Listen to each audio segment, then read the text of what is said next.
share, you can either follow the tweet directions or you can scan that QR code and submit a story that way, and they will be put in the newsletter. So feel free to share any celebrations that you have from this past year, because I think when we look back, we probably all realize we've accomplished a lot.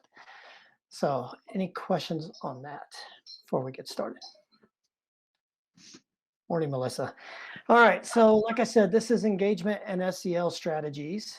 And we're going to start this off with a quick activity here.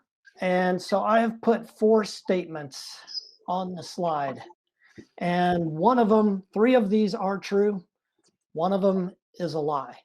So I'll give you a moment to reflect on that, and then I'm going to launch a poll question, and you can see if you can guess which statement is the lie.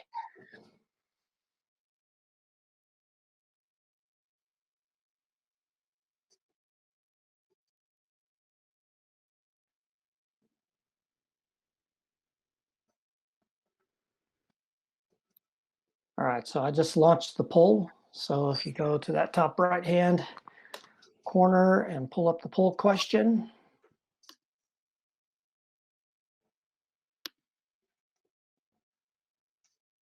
And respond which one you think it is.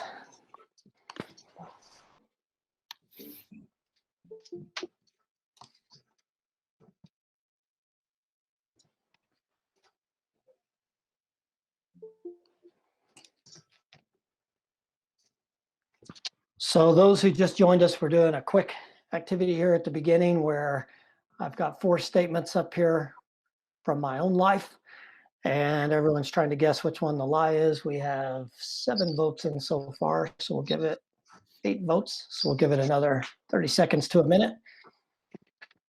Just a reminder, if you can make sure you're muted on here, we would appreciate that. About 30 seconds, and I'm in the poll.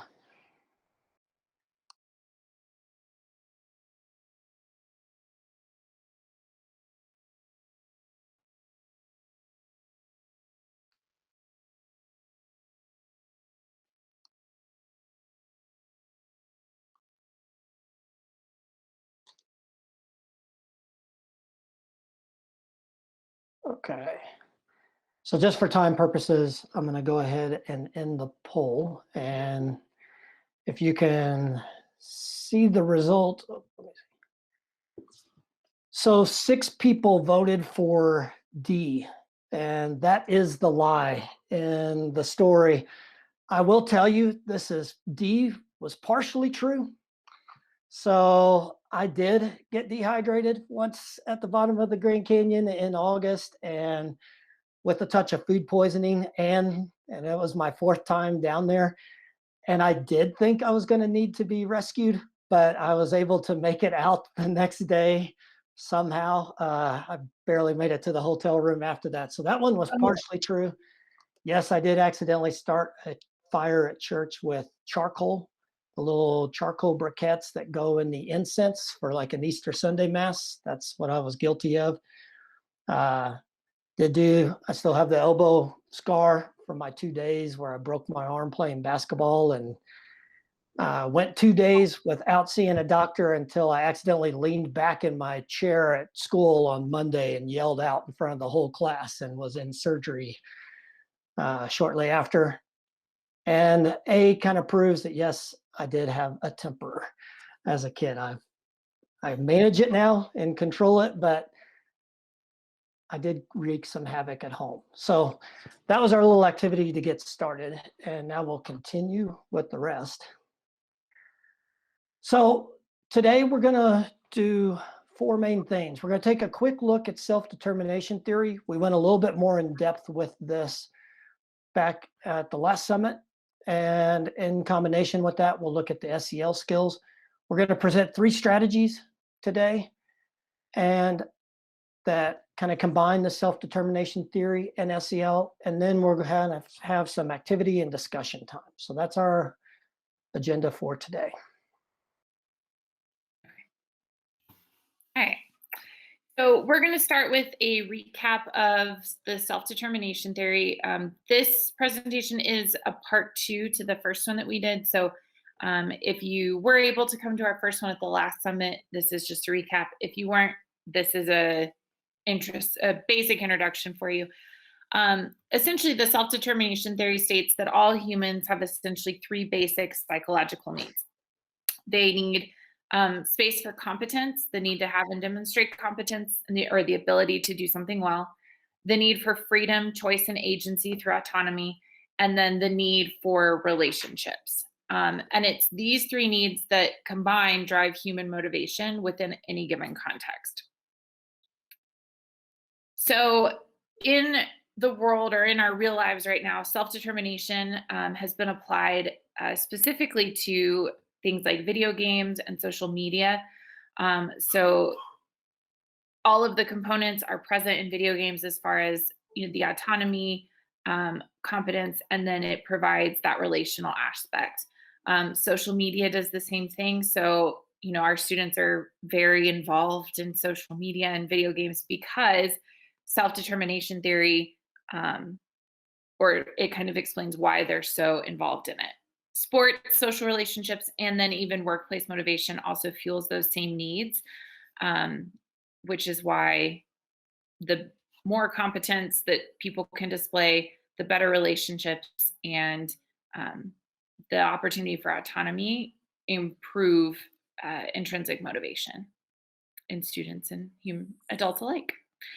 Um, this is just a recap of our 5 SEL uh, components: self awareness, self management, social awareness, relationship building, and problem solving. So, today, as we're going over the 3 activities or strategies that you could implement into your classroom, we're going to be looking at it from the point of view: how does it fit within the self determination theory, as well as what SEL skills does it either teach explicitly or can be embedded within them. So, lost my train of thought for a second. There we go. So that's today's goal. How do these? We're going to be asking you to think about how do the 3 strategies we talk about integrate both the self-determination theory and those SEL skills, and how can you adjust for different contexts, whether you're hybrid, virtual, or fully back in person, and also which of the following topics under these topics do the strategies fall. So we're going to be looking at opportunities for writing, problem solving, discussion, debate, research, etc. Because we felt like these topics were natural avenues for these strategies to work within, as well as to engage in self-determination theory discussion and SEL. All right, so the first one, strategy, we've already kind of seen. I just changed it up a little bit, but it's the 2 truths, 1 lie. And we picked this strategy primarily as a relationship builder. So go ahead and go to the next slide, Michaela. Okay.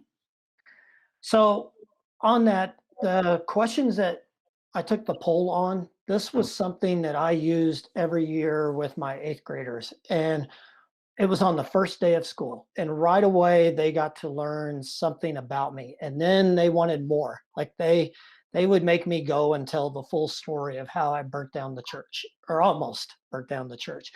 And so right away, we started establishing that relationship. And it would come up throughout the year. So if one of them was doing something, they'd be like, don't make him mad. Remember, he's got a temper. Or they would say, remember, he burns down churches, so be careful with him. And so it was just became a joke. And so it's a good relationship builder. So you could also do this though, where I had students create personal examples, and then we can take everybody's and play. Now it feeds into natural, like a Kahoot that we can play and learn about the class all at once. And we're kind of building that community.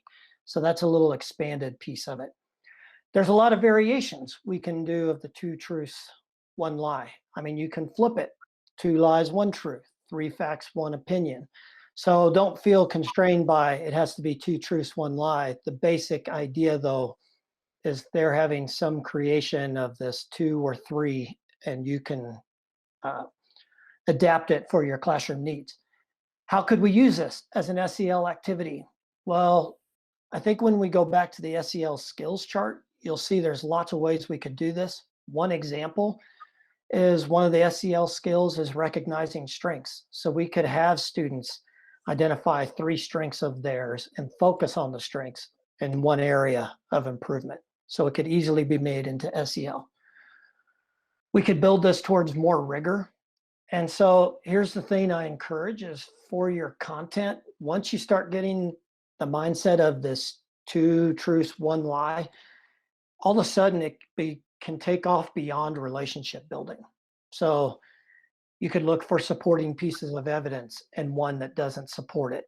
And so when we were creating this slide deck, the thoughts started coming and then it just kept expanding.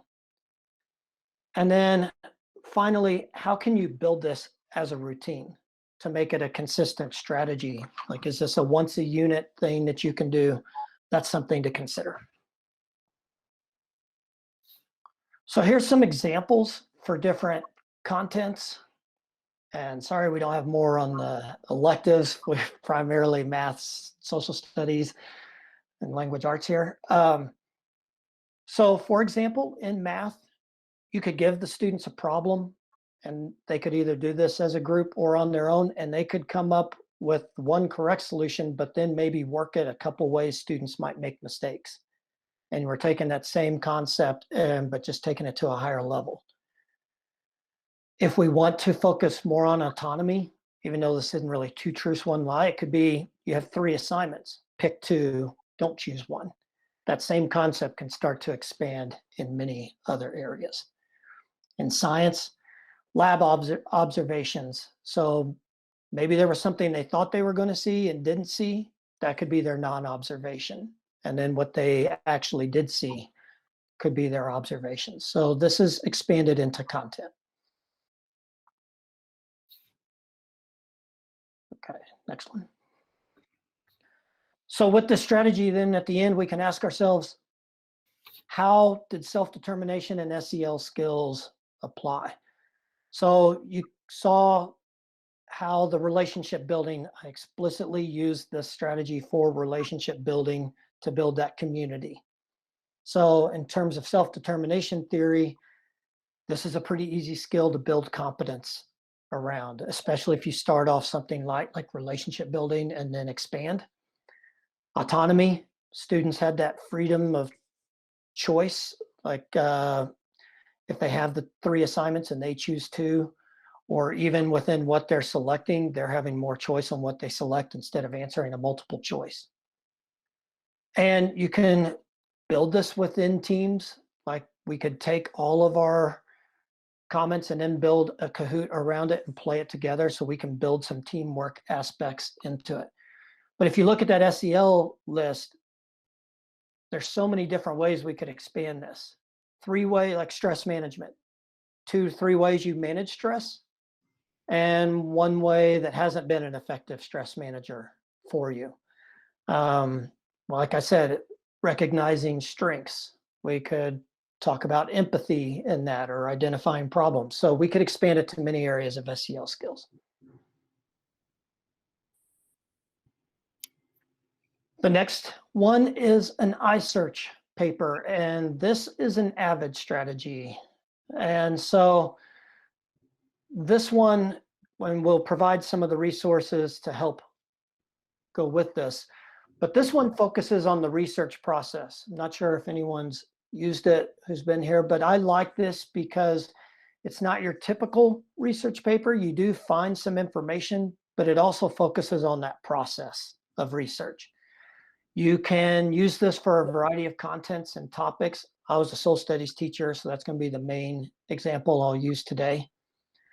What I really like that fits that self-determination theory is students have some autonomy on the research. They get to guide the research in the direction that they want.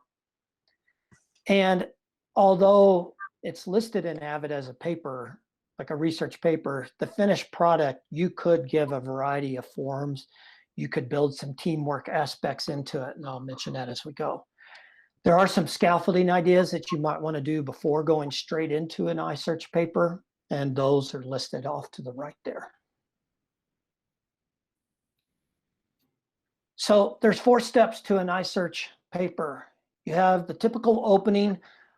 This is where the student can talk about why they picked the topic or what they know about it in advance, or if there's an interesting story that goes along with that topic that they could integrate. So that'll be like 1 paragraph of the paper. Another section of the paper is they actually discuss the resources they used and kind of what caught their interest as they researched. The third part is really the only part that's typical of a lot of research papers, and that's the what they actually discovered. And then part 4, and this will point out of how it fits with the SEL skills. It's a reflection. How did they grow as a researcher? What did they learn?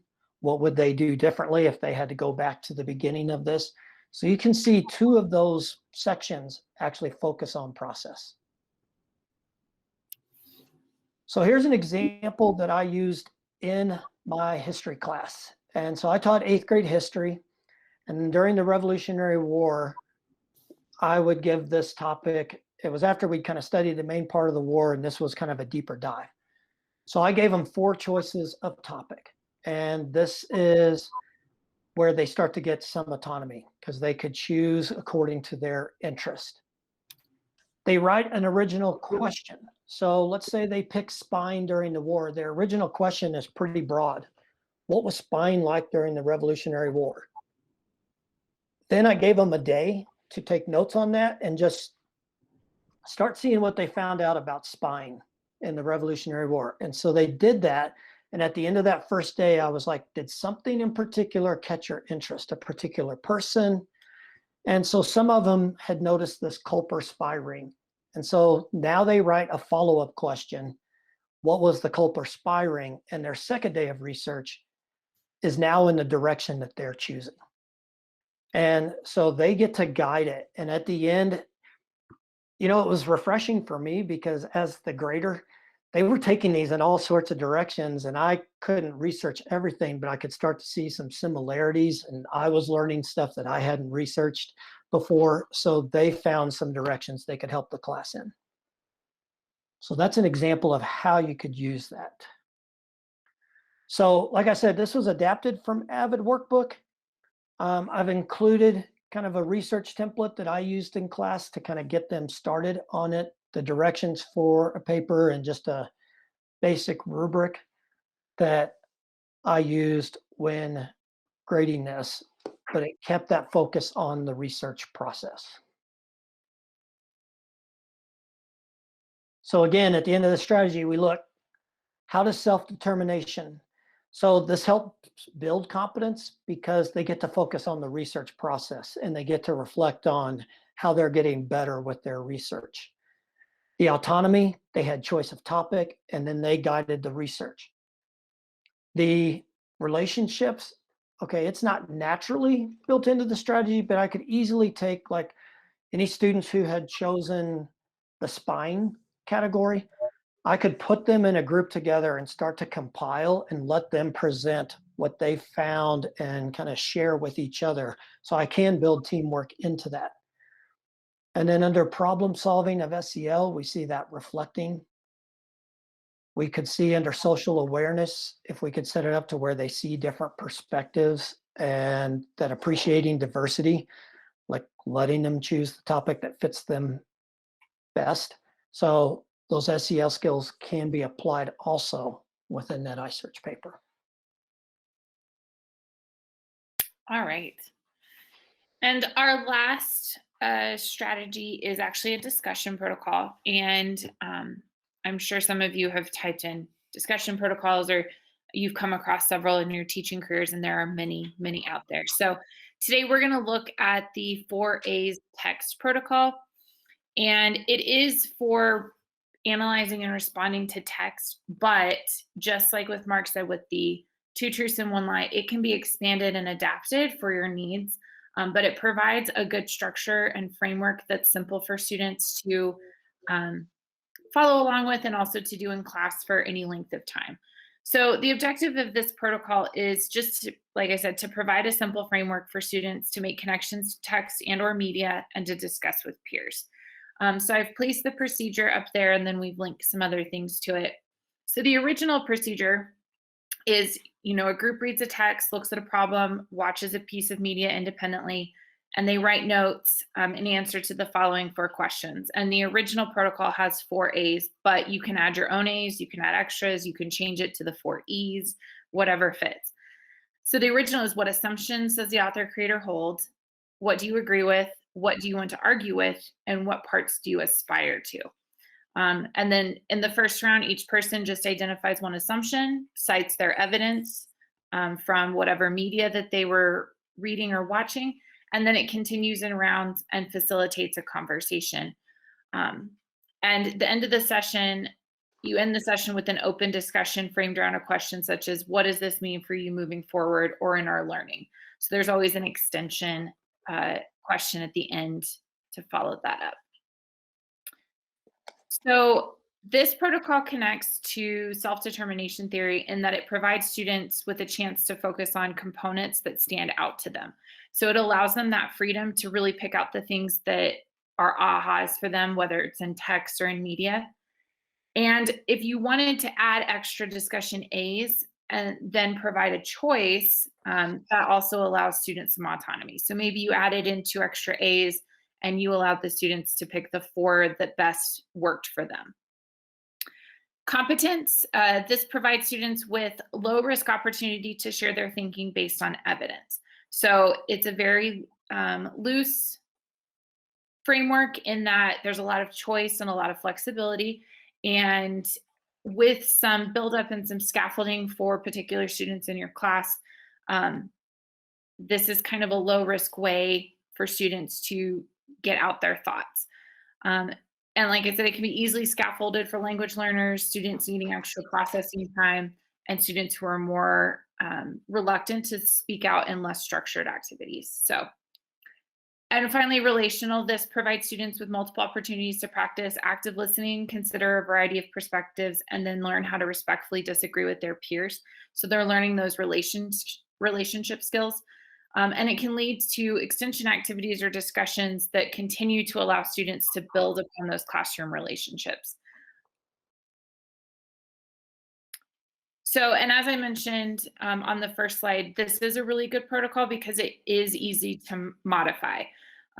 So really, you just have to look for 4 components that fit whatever you're trying to have your students identify or learn, and go with there. So I gave the 4 T's of music as an example for music teachers, and then some 4 C's of historical events: cause, characters involved, consequences, and considerations for the future. So it's nice because it gives flexibility to the teacher as well as some flexibility to the students with choice around which things they focus on. So here are some more examples of how this can be used throughout the content areas, not just in social studies or English language arts, but in science, discussing ethics in the science field, discussing complex systems. In math, you could modify it to analyze other people's work and solutions. It can be used as maybe a step up to a debating platform, kind of a scaffold to getting students prepared for that. It can be used in advisory with explicit SEL instruction, discussion of current events and social justice issues, and just in general for jumpstarting conversations about a variety of topics, content-wise or SEL-wise. And that was just a reminder. And specifically with explicit SEL instruction and this protocol, with our secondary students, this is where an article or some of the videos that we have in our SEL modules could come into play with having students discuss them within this framework. So now I was going to add one thing to that, like even on adapting, we didn't do the adapting of this, but in our morning session at 7 a.m. on resilience, there's a 4 S's of resilience. And so it follows the same framework that helps you build resilience in students. And that was nice to see how it fit in with this. So we're going to give some time to work right now. And so what we're going to do is we're going to take 15 minutes at this time, and you can turn your camera off, but just please stay in this main meet room. And I'll put this link in the, oh, it changed on me. So give me just a moment and I'll drop, you can either pull it up from the slide deck or I'll put this in the chat just to make sure. So you're going to need this activity page.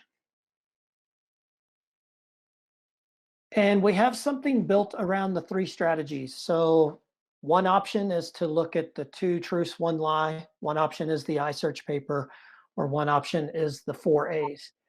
So what we're going to do is take 15 minutes. You can choose, you can try to look at all 3 if you want. You can focus in on one that really caught your attention. This 15-minute work time with the activity page is up to you. And at the end of this, we'll go into breakout rooms just to see kind of what's caught your interest or discuss how you could use this in your class. Are there any questions about what we're working on right now?